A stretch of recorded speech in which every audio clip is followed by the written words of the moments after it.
Maswera sei muri Zimbabwe. Welcome to our channel. Apa tinokupa nhau dzinenge dzichiitika matima nenyika yedu yeZimbabwe. Chingoti kana kari kekutanga kokuya pane ino channel, please don't forget to subscribe.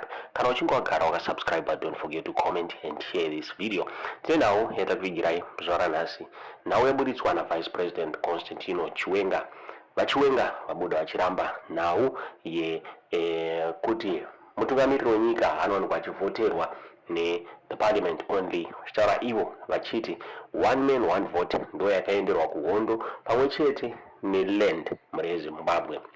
Kabuda vachitaura nyaya iyi inova yakambotaura zvakare muPolitburo meeting naOpa Muchinguri kuti aiwa one man one vote haibude, inova iyo iri kudiwa nebato reZANU-PF. This statement ravaChiwenga raratidza kuti hazvina kumira mushe mubato reZANU-PF.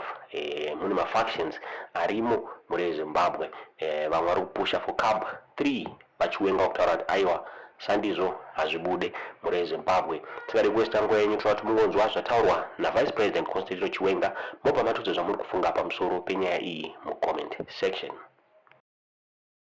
So many of our mothers, brothers, fathers, children were killed in the crossfire. If they don't say that, they have been killed because he or she was a collaborator. Killed because they were running away with terrorists. Killed because they were actively assisting terrorists. And the list went on and on, among others. We must ask ourselves these pertinent questions. Why did these comrades and masses die? For what did they have to endure such painful and humiliating deaths? These are the questions that we must pause and ask ourselves. The answer is they were fighting for two main fundamental principles. One, our land,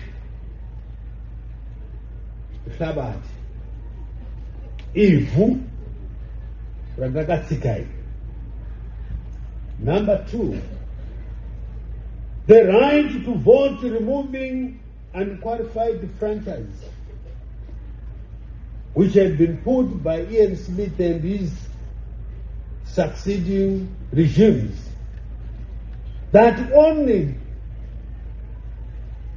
a few would be able to vote and select their leaders. Manhero akanaka vana veZimbabwe. Inguva yandinofara kusangana nemi mukati mezuva renhasi, kari kechipiri mukati mezuva ranhasi.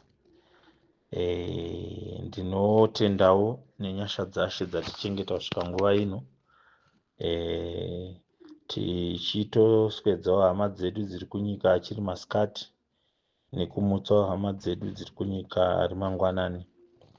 So I've just been literally watching hangu sequence of events ari kuitika mukati menyika yeZimbabwe, zvikuru mubato reZANU-PF. Sezvatinoziva tose kuti bato reZANU-PF kana kuti varwi verisununguko vose vazhinji vachienda kunorwa vakanorwa vari mubato reZANU-PF, vamwe vari mubato reZAPU. Hiongu vainorwira rusununguko rwenyika yeZimbabwe, asi vanhu vakadzidziswa gwara remusangano weZANU-PF kureva kuti ideology yeZANU-PF ndo iri ideology yemawar veterans mazhinji. So sometimes you also need to sit back umboita an analysis so kuti panapa hapasi pasvika padanho rekutambwa kwebhora reZimbabwe here raakuda kuti vanhu aidha vabatane kana kuti votombowacha kuti vopinda mustadium. So it starts on the 12th of March 2026. A group of retired army generals and civil servants wrote to Parliament a letter that was signed by Air Marshal Henry Muchena, a former Air Force of Zimbabwe boss. Right. So vamuchena vanyora gwaro ravo, tinobva taonawo kuti about 7 days later, about a week later, papa chimbomobilize. Saka umana Muchena akanda akachibhagera. Saka toita sei pana? Ndobva pabudawo rimwe gurupu rema-retired war veterans and civil servants led by Gibson Mashingaidze richibva rakandawo mukati musi wa19 March.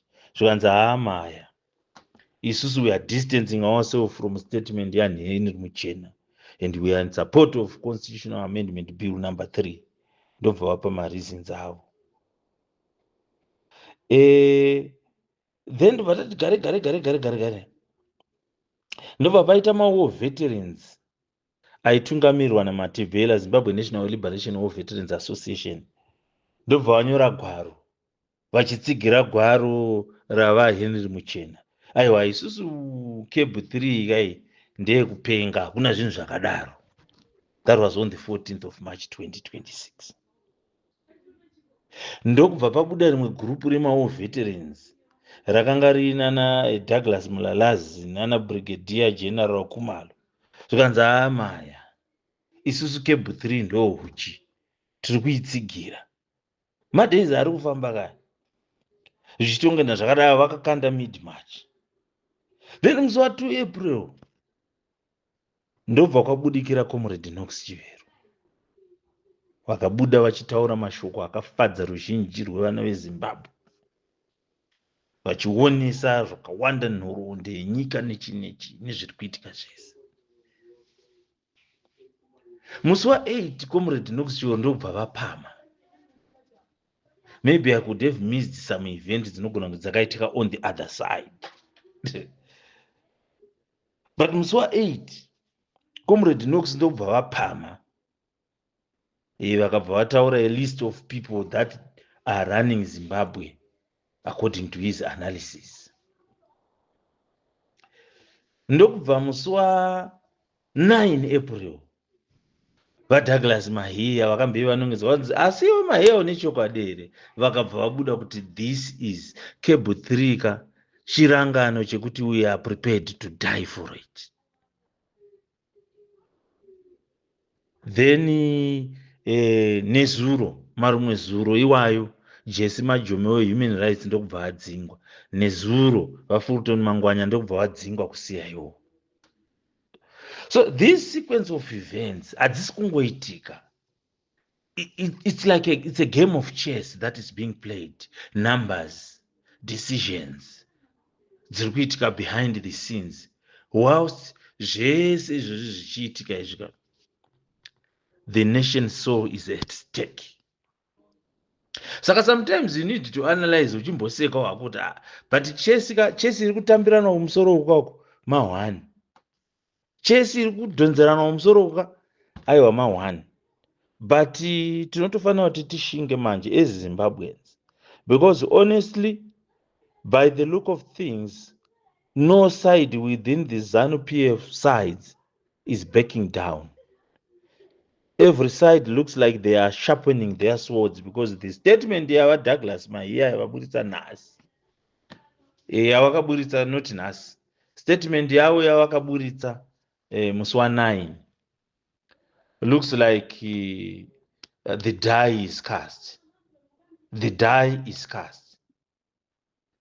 But the unfortunate part is uswa ndo hunonyanya kusafa. Panorwa nzou, uswa are the main victims. It is very, very unfortunate. This situation should not have degenerated into what it is looking like going to do. It is something that conscience should have overridden everything else. Because by the look of things, Kumberi kwatiri kuenda kwakaipa. We pray for this nation. We pray for peace. We love every Zimbabwean.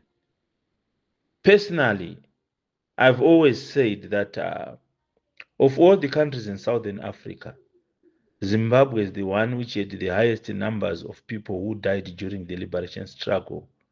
And we should have valued human life more than any other nation, knowing that we lost thousands of brothers and sisters, some who never had children. Vamwe vakaenda kuhondo ari hanzvadzi nenabhudhi vayo vese vakasanodzoka, mhuri yese ikabva yavharwa, pakasave nedzinza. They perished for this nation. And I feel that we don't need to be sharpening our spears and swords like this. We should be finding common ground for the nation. It is unfortunate that the biggest challenge at Zimbabweans is letting go of the past. The past looks like it's going to haunt Zimbabwe into the dustbin, into the doldrums, into permanent custodial confinement. The nation is going to be in prison maybe until Jesus comes because of its past. It's unfortunate that people are hanging on to their past. Tumatundu twavo vanhu vari kuramba vakasungirira vakatakura. Hatusi kusiyika. Vangave vanhu vakuru kumadzichechi, vangave vanhu vakuru kumadzibaba, vanhu vari kuramba vakatakura tumatundu twavo. To say if Zimbabwe is going to die, let it die because of matundu. But we pray for peace. We keep praying because it's the only nation that we have.